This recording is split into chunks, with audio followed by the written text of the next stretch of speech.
পাত্র গরম করে নিয়েছি, খুব ভালো করে পাত্র গরম হয়ে গেছে। এবার আমি সর্ষের তেলে রান্নাটা করব। তো তেল দিয়ে দেবো। তেলও গরম হয়ে গেছে, সেটাও পাত্রের গায়ে আমি ঘুরিয়ে দিলাম।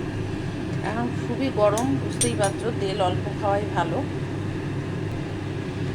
এবার আর তার মধ্যে আমি কালো জিরে আর কাঁচা লঙ্কা দুটো চিড়ে দিয়েছি মাঝখান থেকে, দিয়ে তেলে দিয়ে দিলাম।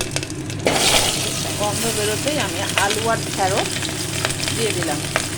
একটা ঢাকনা দিয়ে ঢেকে দিয়েছি। 2-4-5 সেকেন্ড পর আমি এটা খুলে নেড়ে দেব। তোমরা চাইলে ঢেঁড়সটা আলাদা করে ভেজে নিতে পারো, তারপর আলুটা ভেজে নিতে পারো, কিন্তু আমি যেহেতু একসঙ্গেই রান্না করবো আর ভাজাভাজি করলাম না, দুটো একসঙ্গেই তেলেই দিয়ে দিলাম। দুদিকে কাপড় দিয়ে ধরে ধরে আমি উল্টে দিলাম এইভাবে, যাতে বেশি ঢেঁড়সটাই ঢাকা না পড়ে, গোটা গোটা থাকে, ভেঙে না যায়। এবার এর মধ্যে আমি কিছু শুকনো মশলা দিয়ে দেবো। ঢাকটা খুলে আমি মশলাটা দিয়ে দেবো। নুন, হলুদ, জিরে আর জিরে ধনে খুব সামান্য পরিমাণে। এদিকে একটা মশলা করে নেবো। গোটা সর্ষে নিয়েছি, কালো আর হলুদ, তার মধ্যে কাঁচা লঙ্কা দিয়ে দিয়েছি, একটা টমেটোকে দিয়ে দিলাম, আর একটু নুন দিয়ে দেবো। দেখো এইভাবে আমি দিয়ে দিচ্ছি।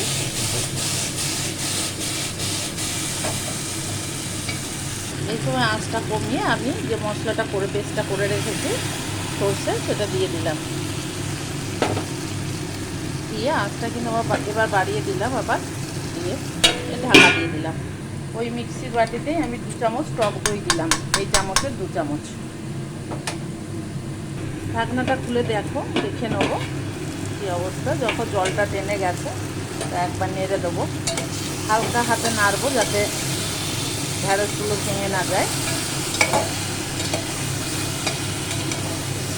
এই সময় একটু আঁচটা আমি কমিয়ে দেবো, কমিয়ে দিয়ে আবার ঢেকে দেবো। দইটা ফেটিয়ে নিয়েছি। 2-3 মিনিট বাদে আমি ফিরে এলাম।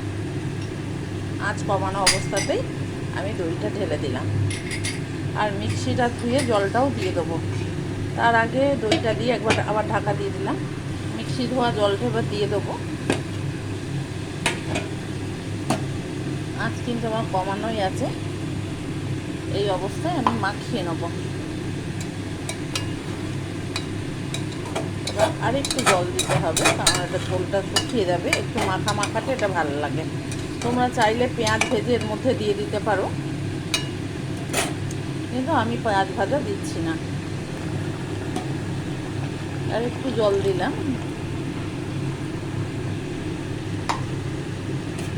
নুনটা দেখে নেবো। তোমরা চাইলে মিষ্টি দিতে পারো, আমি কিন্তু মিষ্টি ব্যবহার করি না, সেহেতু মিষ্টি দিচ্ছি না। মিষ্টি দিলে ভালোই লাগবে, মিষ্টি মিষ্টি। ফুটে উঠলে দেখে নেবো সেদ্ধ হয়েছে কি না, তাই ঢাকা দিয়ে দিলাম, একটু ফুটে যাক। 3-4 মিনিট হয়ে গেছে, খুব সুন্দর ফুটছে, পারফেক্ট হয়েছে। আমি এই সময় গ্যাসটা কমিয়ে দিলাম, কমিয়ে একটু স্ট্যান্ডার্ড টাইমে দিয়ে দেবো। তবে তার আগে দেখে নেবো যে আলুটা নরম হয়েছে কি না। হ্যাঁ, আলু খুব সুন্দর নরম হয়ে গেছে, তাহলে তো ঢেঁড়স নরম হবেই। তো আমি স্ট্যান্ডিং টাইম 3 মিনিট দিয়ে দিলাম আঁচ কমানো অবস্থায়। 3 মিনিট স্ট্যান্ডিং টাইম আমার হয়ে গেছে। এবার কিন্তু আমি গ্যাস বন্ধ করে দেবো। তার আগে একবার বাড়িয়ে দিলাম, ঝোলটা আরেকটু মাখা মাখা হতে হবে, তবে আলুতে আশা করি টেনে নেবে।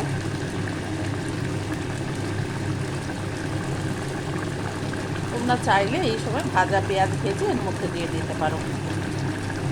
তো এবার আমি গ্যাস বন্ধ করে দিলাম বন্ধুরা, ঢাকনা দিয়ে দিলাম, গ্যাস বন্ধ করে দিলাম। দেখো এবার আমি ভাতের সাথে দিয়ে দেবো। একদম মাখা মাখা গা মাখা হয়ে গেছে। এটা রুটি, পরোটা সবের সাথেই তোমরা খেতে পারো। আর এক্ষেত্রে তোমরা সর্ষেটার একটু বেশি দিয়ে জলটাও ছেঁকে দিতে পারো। সর্ষের খোসাটা বাদ দিয়ে জলটা ছেঁকে নিলে মিহি করে পেস্ট করে, সেটাও খুব লাইট টেস্টি খেতে লাগে। সেটা আর একদিন দেখাবো। নমস্কার বন্ধুরা, আজ আসি।